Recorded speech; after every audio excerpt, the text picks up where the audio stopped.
And he was kicked down to where the smallest part of him could have gone.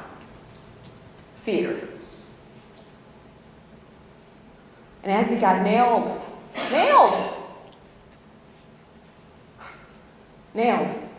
I cry when I get a hangnail.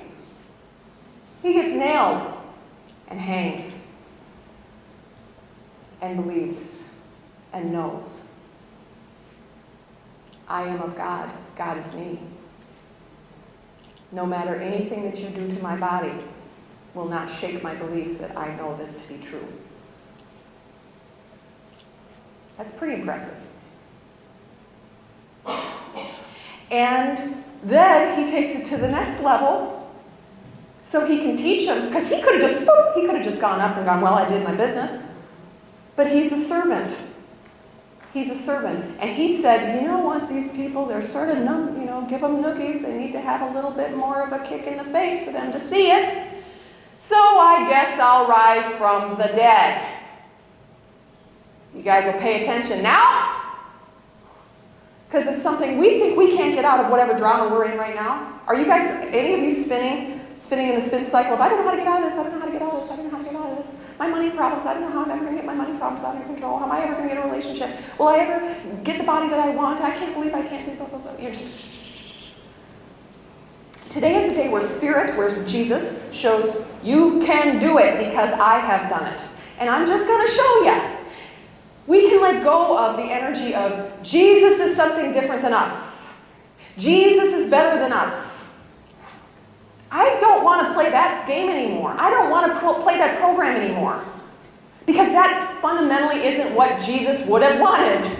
What would Jesus do? Jesus would say, do your own thing, brother. Don't put me on a pedestal. Who I am, you are too. So today is the day that he said, I am going to resurrect. I am going to take all of the shadow, all of the darkness, all of the fear, all of the doubt, and I am going to, in one fell swoop, come back into full embodiment of my divinity in living, breathing color. And what I'm doing for my spiritual practice is to look at this day and go, Theresa Rose, Bloomington, Minnesota. How do you resurrect yourself? And then I sit in that, and I realize what resurrection is for me. Resurrection for me is simply claiming it. I don't have to go do anything. I don't have the laundry list of, if I do 1 through 49, I'll start to be a little more enlightened. I'll deserve resurrection. I'm already there. You're already there. All you got to do is just claim it. Claim your sacredness. Claim your connection to Spirit. Your connection to Spirit, not mine, not Lake Harriet Spiritual Community, not your mother's, not your old neighbor's, yours. Because life, guys, life is too darn hard if you're walking through it alone. The chaos, the problems, the doubt, the fear, it's all going to get way too big. Have you ever had it too big already where the wave comes down and you're, I don't know if I can make another one of that. Right? When you're alone, the waves are too high. But when you get into alignment with your Creator, then you resurrect your own power. But you claim it. You name it. We have lived way too long with this tiny little voice. Even if you got a big bombastic voice like me, I have for many, many years a tiny little voice inside. The tiny little voice inside that says, no, you can't do it. You don't deserve this. Why do you think you're so cool? What makes you so special? Anybody here what makes you so special in your life? Twinkle, twinkle, sound familiar?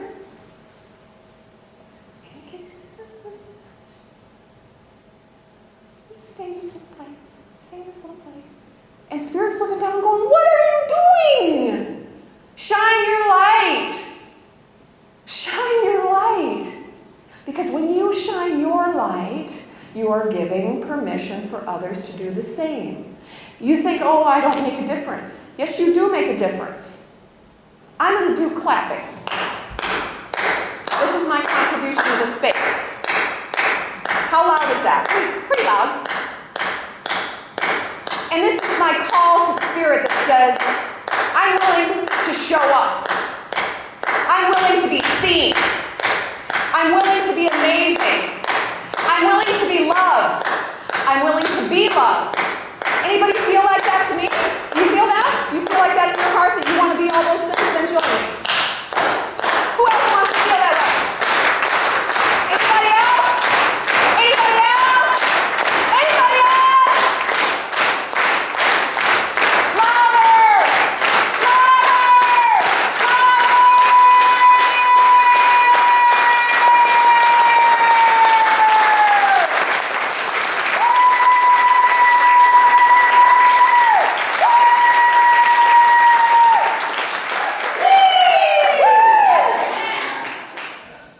How much louder were we than just me?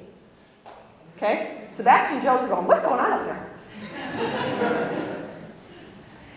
When we give ourselves permission to resurrect ourselves, I'm sorry. There's always one in the group that cries. Sometimes it's a 50-year-old man.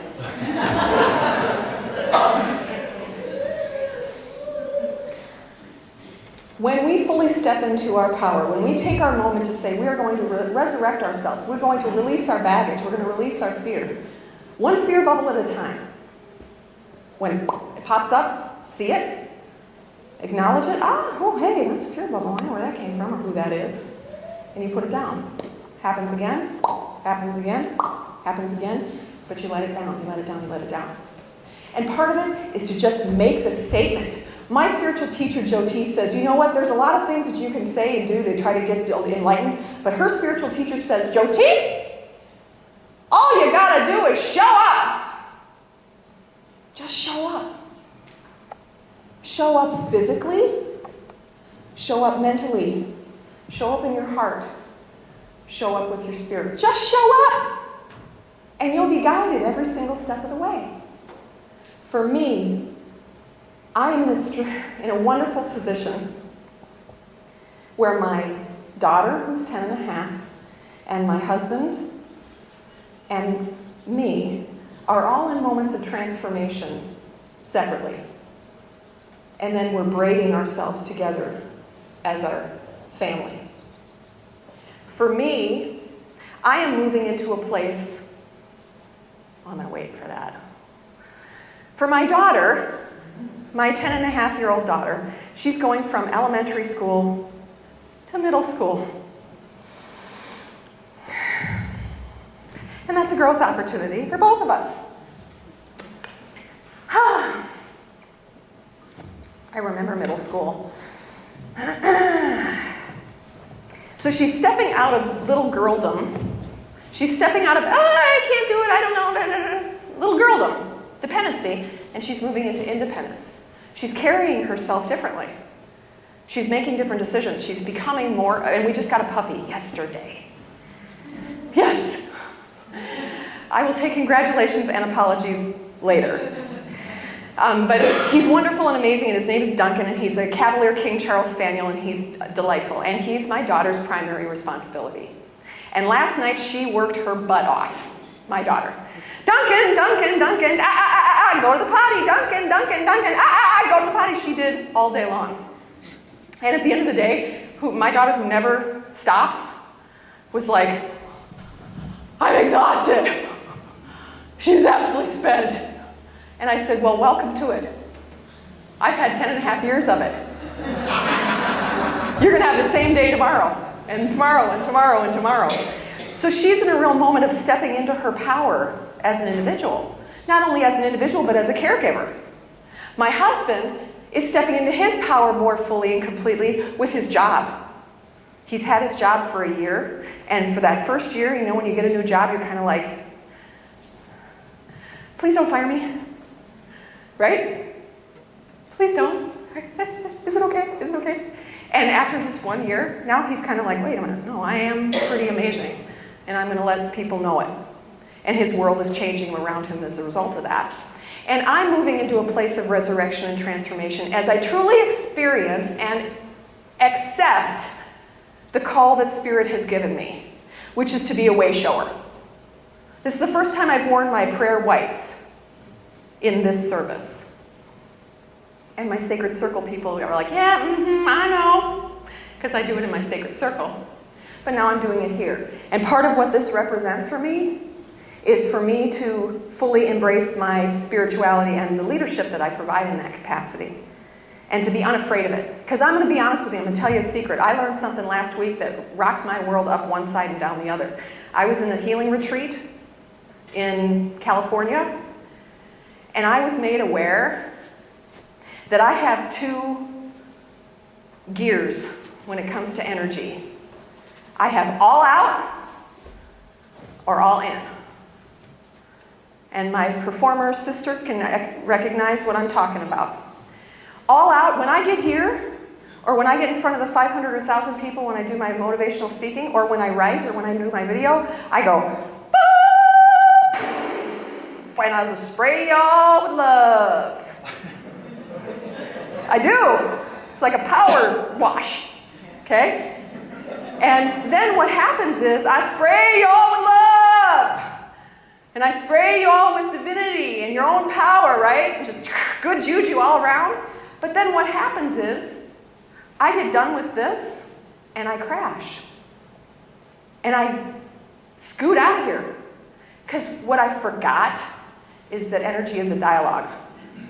And so then what happens is there's 50 of you in here, and some of you are going, awesome. I'll take some of that. Right? And it's natural, I do the same thing. I hook onto people that are powerful.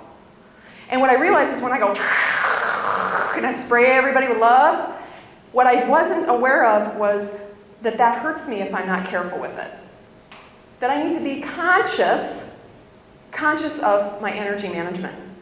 I can be able to give it and take that which I desire, not the stuff that's going to hurt me. And I didn't understand that.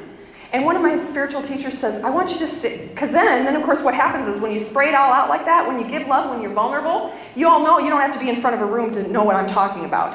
Have you ever given love to someone? Have you ever opened up to anybody? Have you ever surrendered to someone and you gave them everything and then it hurt? And they went right in that soft spot, and then they scratched it a little, and then they got the lemon juice and poured the lemon juice on? Okay? You've all had that place where it's hurt like that. And then what happens is if that hurts enough, then you just go, close for business. Nope. And then you walk through the world, tiny, invisible. You don't want anybody to see you. You certainly don't want anybody to feel you. You don't want anybody to notice your energy at all. You just sort of squirm through life, get through life as best you can without having any connection, without having any interaction, because that's what you perceive to be safer. Does this feel like it's hitting anyone? Okay. What I'm learning, and I'm talking baby steps, I'm just the toddler trying to figure it out, is in order for us to get big, in order for us to move into resurrection and stay in resurrection, is we start to learn that there's a middle way.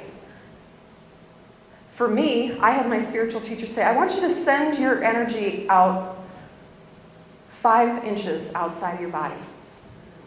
And I started to cry. Because I realized, I don't know how to do that.